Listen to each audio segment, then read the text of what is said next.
से एक बार फिर आपके सामने एक नई प्रेजेंटेशन लेके हाजिर है।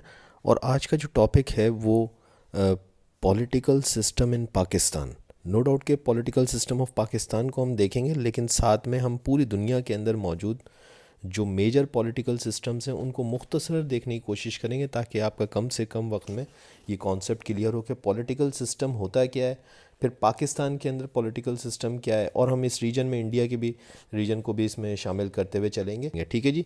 तो सवाल जो मैंने लिया है वो CSS के करंट अफेयर के पेपर 2022 से लिया है। मैं हूं Mohammad Naufal Safan, belongs to Naufal's academy. आगे चलते हैं। सवाल जो मैंने इसमें लिया है वो कुछ इस तरीके से है कि numerous political systems, parliamentary as well as presidential, have been in vogue in Pakistan with limited success. Draft your own proposed but practical system that would result in good governance of the country. Stipulate reasons and conditions for its success. तो उसने खुद ही एक statement बना दिया। उसने कहा कि बहुत से पॉलिटिकल सिस्टम्स पाकिस्तान के अंदर फैशन में रहे, पाकिस्तान के अंदर जो है वो इस्तेमाल होते रहे हैं, और उसमें उसने बता दिया कि मेनली पार्लियामेंट्री और एज़ वेल एज़ प्रेसिडेंशियल, ये दोनों सिस्टम पाकिस्तान में रहे, क्योंकि इस वजह से कि पाकिस्तान में अब तक 3 कॉन्स्टिट्यूशंस जो हैं वो ज़ेर इस्तेमाल रहे। पहले ख़ुद बता दिया कि पाकिस्तान के अंदर इस तरह से रहा कि पार्लियामेंट्री सिस्टम भी रहा है और प्रेसिडेंशियल भी रहा है, दोनों इस्तेमाल हो चुके हैं। आप बताइए कि गुड गवर्नेंस को इंश्योर करने के लिए, गुड गवर्नेंस को कायम करने के लिए कौन सा पॉलिटिकल सिस्टम जो है वो बेहतर रहेगा।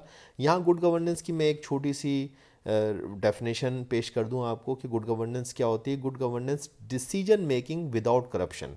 जब आप कोई करप्शन किए बग़ैर मुल्क के रियासती इदारों में बैठ के और डिसीजन मेकिंग करते हैं तो वो गुड गवर्नेंस होती है, अगर उसमें करप्शन नहीं है। ठीक है जी। तो ये हुकूमत मेरिट पे आई हो, अगर वो हुकूमत जो है वो सही रास्ते से आई हो और सही तरीके से आई हो और वो सही हो, तो वो ख़ुद ब खुद गुड गवर्नेंस को इंश्योर करती है और फिर मुल्क जो है वो तरक्की की राहों पे चल निकलता है। वो सिस्टम जिसके ज़रिए से एक हुकूमत मुल्क के अंदर कायम होती है वो पॉलिटिकल सिस्टम होता है। ठीक है जी।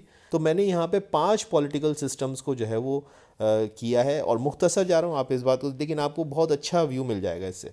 तो वर्ल्ड के अंदर मेनली इस वक्त भी 5 जो है वो बड़े पॉलिटिकल सिस्टम्स जो हैं वो प्रिवेल कर रहे हैं। पहला पॉलिटिकल सिस्टम जो है वो ऑब्वियसली जो सबसे ज़्यादा इस वक्त दुनिया के अंदर है वो डेमोक्रेसी है। जैसे कि डेमोक्रेसी इंडिया में है और जैसे कि डेमोक्रेसी पाकिस्तान के अंदर, ये इसकी एग्जांपल्स भी मैंने यहाँ पे दे दी हैं। और डेमोक्रेसी क्या है? Democracy government by the people of the country. ठीक है जी। किसी भी मुल्क के लोगों की मदद से बनाई गई जो गवर्नमेंट होती है, या उनकी रज़ा, उनकी खुशी की जो गवर्नमेंट होती है, वो जो है वो डेमोक्रेसी होती है। और जैसे कि ये डेमोक्रेसी की बेहतरीन मिसालें इंडिया पाकिस्तान के अंदर है। दूसरी इसमें मैंने आपको जो फॉर्म ऑफ पॉलिटिकल सिस्टम बताया है वो मोनार्की है। तो मोनार्की असल में किंगडम है, बादशाहत है, और ये कह सकते हैं कि गवर्नमेंट विद अ मोनार्क है। ऐसी ऐसी हुकूमत जिसका एक मोनार्क हो, जिसका एक बादशाह हो, जैसा कि यूके के अंदर भी है। तो यूके के अंदर, यूनाइटेड किंगडम के अंदर, ब्रिटिशंस के अंदर, ब्रिटिश जो है वो इलाका जिसको हम बरतानिया कहते हैं, वहाँ पे भी मोनार्की है। ये इसकी एग्जाम्पल है। तो आप देख सकते हैं, हालांकि वहाँ डेमोक्रेसी। अच्छा, एक और बात बता दूं कि बहुत सारे मुल्कों के अंदर बहरहाल जो है वो हाइब्रिड फॉर्म में डेमोक्रेसी मौजूद है। ख़ुद बरतानिया के अंदर, यूके के अंदर भी डेमोक्रेसी है, लेकिन विद मोनार्की है। तो ऐसी गवर्नमेंट है वो जिसका कि हेड जो है वो एक बादशाह है, किंग है। तो किंगडम जो है वो बादशाहत जो है वो मोनार्की। तो इस लिहाज से आप यूके को एक मोनार्की कह सकते हैं। उसके साथ साथ वहाँ पे हाइब्रिड फॉर्म के अंदर डेमोक्रेसी भी प्रिवेल कर रही है, इसमें कोई दूसरी राय नहीं है। तो बहरहाल मैं आपको मिसालें देने का ही मकसद नहीं है कि जो मोनार्की है तो वहाँ पे यूके के अंदर प्योर मोनार्की है। प्योर मोनार्की तो अब इस वक्त दुनिया के अंदर से तकरीबन रिमूव होती जा रही है। जहाँ पे इस वक्त मोनार्की बहुत ज़्यादा प्रिवेल भी कर रही है, जैसे कि अरब कंट्रीज़ के अंदर, तो वहाँ पे भी अब जो है वो आहिस्ता आहिस्ता वो उसको डेमोक्रेटाइज़ कर रहे हैं। कहीं कुछ ना कुछ इदारों के अंदर उनके जमहूरियत आती जा रही है, डेमोक्रेसी आती जा रही है। बहरहाल तीसरी फॉर्म ओलिगार्ची। ओलिगार्ची क्या है? ओलिगार्ची गवर्नमेंट बाय फ्यू और पावरफुल पीपल। ऐसा होता है ओलिगार्ची के अंदर कि कुछ जो है वो लोग, ग्रोह जो हैं वो मुल्क के अंदर ताकत पकड़ जाते हैं, और वो ग्रोह जो है वो फिर उस मुल्क की गवर्नमेंट का फ़ैसला करता है और उस गवर्नमेंट को बनाता है। ठीक है जी। तो ऐसा आपको ईरान के अंदर नज़र आता है ओलिगार्ची। और फिर वही बात आ जाएगी कि ईरान के अंदर भी इलेक्शन होते हैं, सब कुछ होता है बिल्कुल डेमोक्रेसी की हाइब्रिड फॉर्म वहाँ पे भी है। लेकिन बहरहाल ये एक एग्ज़ाम्पल है कि किस तरीके से कुछ ताकतवर लोग जो हैं वहाँ पे जो है वो मौजूद हैं। वो एक ख़ास किस्म का आउटलुक है उनका, और वो उस हिसाब से ही जो है वो उस मुल्क के अंदर गवर्नमेंट बनती है, इसके अलावा नहीं बनती है। ठीक है जी, तो गवर्नमेंट बाय फ्यू कहलाती है। इसकी आप एग्जांपल ईरान की दे सकते हैं। अथॉरिटेरियनिज्म या अथॉरिटेरियन, ये कौन सी फॉर्म ऑफ गवर्नमेंट होती है? तो वो कहता है क्या, रूल और गवर्नमेंट बाय अ डिक्टेटर और रूल बाय आर्म फोर्सेस। तो अगर कोई मुल्क जिसके अंदर के आर्म फोर्सेस जो हैं वो हुकूमत कर रही हैं, या कोई डिक्टेटर है यानी कि कोई ऐसा शख्स है जो कि अपनी ताकत के बलबूते पे वहाँ पे हुकूमत बनाए बैठा है, या वो अपनी कोई फ़ौज के ज़रिए से वो उसका सरबराह है और वो हुकूमत कर रहा है, तो ये अथॉरिटेरियन गवर्नमेंट कहलाती है। और ये गवर्नमेंट आपको बहुत सारे मुल्कों में भी नज़र आती है। इसकी एक एग्जांपल आप नॉर्थ कोरिया या अफ़गानिस्तान को आप दे सकते हैं। ठीक है जी। पांचवी किस्म मैंने यहाँ पे टोटलिटेरियन रिजीम ली है। टोटलिटेरियन रिजीम क्या होती है? ये single political party led by a dictator. और इसमें होता ये है कि पॉलिटिकल पार्टी होती है वो मुल्क के ऊपर जो है वो हावी हो जाती है, और उसका एक डोमिनेंसी होती है, और उसका एक जो है वो पार्टी लीडर होता है जो कि एक तरह से जो है वो डिक्टेटर के तौर पे बिहेव कर रहा होता है। लेकिन फिर मैं आपको बात बता दूं कि ऐसी सूरत हाल में भी आपको वहाँ पे हाइब्रिड फॉर्म में डेमोक्रेसी नज़र आएगी। वहाँ पे भी इलेक्शन होंगे, वहाँ पे भी इसी तरीके से नुमाइंदे चुने जाएंगे, रिप्रेजेंटेटिव्स आएंगे, लेकिन ये टोटलिटेरियन रिजीम कहलाएगी। जैसा कि चाइना के अंदर है, वहाँ पे कम्युनिस्ट पार्टी है, कम्युनिस्ट पार्टी के जो लीडर हैं इस वक्त शी जिनपिंग, वो इस वक्त जो है वो गवर्नमेंट बनाए हुए हैं। तो ये जो है टोटलिटेरियन रिजीम कहलाती है। ठीक है जी। तो ये पांच जो है वो मैंने आपको बताई पॉलिटिकल सिस्टम्स की टाइप्स, जो कि इस वक्त दुनिया के अंदर आपको बाकायदा एग्जाम्पल्स के साथ मिल जाएंगी।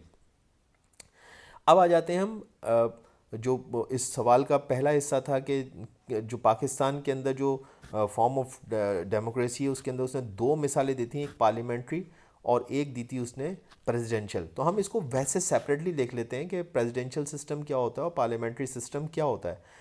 देखिए, अच्छा, इसके अंदर समझने के लिए पहले मैं आपको पार्लियामेंट्री सिस्टम को बता देता हूँ। पार्लियामेंट्री सिस्टम को आप रिप्रेजेंटेटिव डेमोक्रेसी भी कह सकते हैं, और ये इनडायरेक्ट फॉर्म ऑफ डेमोक्रेसी होती है। इनडायरेक्ट फॉर्म ऑफ डेमोक्रेसी के अंदर होता ये है कि मुल्क का जो लीडर होता है, मुल्क का जो चीफ एग्जीक्यूटिव होता है, या मुल्क का जो इवन जो हेड ऑफ द स्टेट होता है, आमतौर पर प्रेसिडेंट की सूरत में होता है, और चीफ एग्जीक्यूटिव जो होता है वो प्राइम मिनिस्टर की सूरत में होता है। ये दोनों ओहदे बेसिकली आवाम ही चुनती है। किसी मुल्क की जो जो जो पॉपुलेशन है वही वोटिंग के ज़रिए से अपने वज़ीर आज़म को, प्राइम मिनिस्टर को और अपने प्रेसिडेंट को जो है वो चुनती है।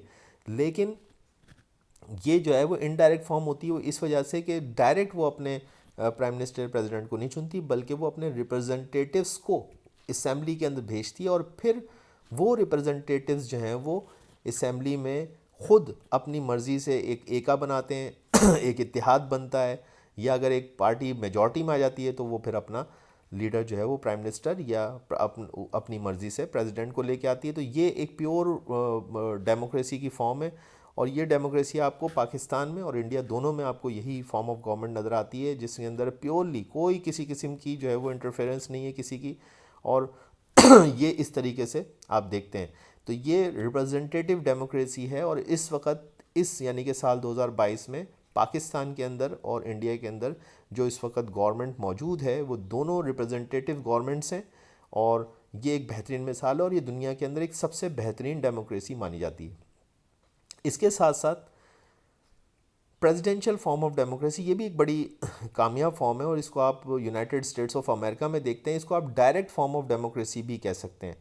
अच्छा, इसमें होता क्या है, इसके अंदर जो है वो पूरी गवर्नमेंट को जो है वो प्रेसिडेंट चलाता है और इसकी खूबसूरती क्या होती है? इसकी खूबसूरती ये होती है कि इसके अंदर लोग अपने प्रेसिडेंट को, जो कि चीफ एग्जीक्यूटिव भी होता है मुल्क का और सारे के सारे इदारों को वो चला रहा होता है, जैसा कि आप जो है वो अमेरिका के अंदर देखते हैं कि आप देखते हैं कि किस तरीके से प्रेसिडेंट को पूरी अमेरिका के लोग जो हैं वो डायरेक्टली जो है वो इलेक्ट करते हैं, और फिर वो प्रेसिडेंट जब इलेक्ट हो जाता है तो उसके बाद फिर प्रेसिडेंट अपनी कैबिनेट खुद चुनता है। तो ये एक जो है वो तरीका है जिसको हम डायरेक्ट डेमोक्रेसी कहते हैं। ये भी एक डेमोक्रेटिक तरीका है, और ये प्रेसिडेंशियल फॉर्म ऑफ गवर्नमेंट है। ठीक है जी।